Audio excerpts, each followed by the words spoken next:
एक ट्रायंगल है A B C, उनका तीनों साइड का रेशियो दिया हुआ है ए बी, वो क्या है, और बी सी और सी ए, ये है एक, ये है दो, ये है तीन। तो A B is to B C is to C A, उनका अनुपात कितना है, 1:2:3। वो भी वो मांग रहा है what is the ratio of the C X and A Y and B Z. ये क्या है, सी एक्स जो है ना वो हाइट है, ठीक है, इसका ये जो है ए बी, ठीक है, वो क्या है सी एक्स के दोनों एक दूसरे के साथ परपेंडिकुलर है। इसी तरह का ये जो बी जेड है ये क्या है, एसी का ऊपर परपेंडिकुलर है, और दूसरा वाला जो ये जो ए वाई है ये बीसी का ऊपर क्या है, परपेंडिकुलर है। हम लोग को क्या निकालना है ना, C X is to A Y is to B Z. वो जो वैल्यू निकालेंगे कैसे निकालेंगे, वो निकालने के लिए हम लोग को एक तरीका अडॉप्ट करना चाहिए। वो अडॉप्ट क्या है, एरिया का फार्मूला। देखो मैं एक क्या करूँ, वो वाला को बेस ले लूँ, उसको हाइट ले लूँ, वो वाला चीज को क्या करूँ, बेस ले लूँ, उसको हाइट ले लूँ, ये वाला को बेस ले लूँ, उसको हाइट ले लूँ। ये तीनों जो हाइट है और जो बेस है उसको लेकर मैं एरिया निकालूंगा। सब केस में एरिया इक्वल होगा।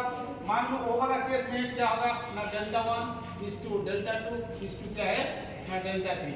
ये जो तीनों है ये तीनों बाय डिफॉल्ट क्या होगा, ये तीनों जो एरिया है एक दूसरे के साथ क्या होगा ना, इक्वल होगा। तो डेल्टा 1 क्या है, ये सी एक्स है, तो सी एक्स होगा तो क्या है, ये है सी एक्स है, तो ये कितना होगा ना, area of the triangle is equal to half into base into क्या है, हाइट है। वो वाला चीज को हम क्या करेंगे, हाफ इनटू बेस, ये जो बेस है ये 1 है, और जो हाइट है वो वाला हाइट एज्यूम करो, वो वाला हाइट h1 है, ये h2 है, ये क्या है h3 है। तो ये डेफिनेटली कितना होगा, h1 इज इक्वल टू वो क्या है ay वाला, और ay वाला क्या है a, और दूसरा है y वाला।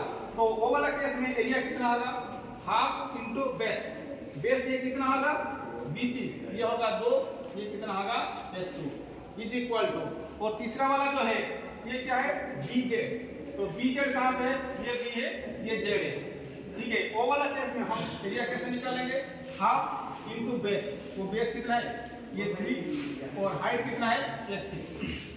वो वाला केस में हम लोग को क्या करना चाहिए, h1 is to s2 is to s3 का रेशियो निकालेंगे। पहले क्या करेंगे, वो जो कॉमन फैक्टर है ना उसको निकाल देंगे। ये कितना होगा h1 2h2 is equal to कितना होगा 3h2। ये हो गया h1 s2 और s3 का हम क्या करेंगे, रेशियो निकालेंगे। वो वाला केस में हम लोग को क्या करना चाहिए, जो h1 h2 और h3 के साथ मल्टीप्लाई है ना, वो वाला चीज को हम लोग को पहले इक्वल बनाना पड़ेगा। तो क्या करेंगे, उनका एलसीएम निकालो, ये 3 ये 2 ये कितना है 1, एलसीएम कितना आएगा 6 आएगा। वो वाला केस में हम लोग को क्या करना चाहिए, हर जगह 6 बनाना चाहिए। 6 बनाने के लिए हम लोग को क्या करेंगे, यहाँ पे 2 मल्टीप्लाई, नीचे 2 मल्टीप्लाई, यहाँ पे 3, यहाँ पे 3, यहाँ पे कितना है 6, यहाँ पे 6। देखो सबका ऊपर जो है वो इक्वल हो गया, तो कितना हुआ h1/6 is equal to h2/3 is equal to कितना है h3 डिवाइड बाय कितना ना 2। तो ये हो गया। तो वो जो रेशियो होगा वो नीचे वाला डेफिनेटली क्या होगा, ये होगा इनका रेशियो।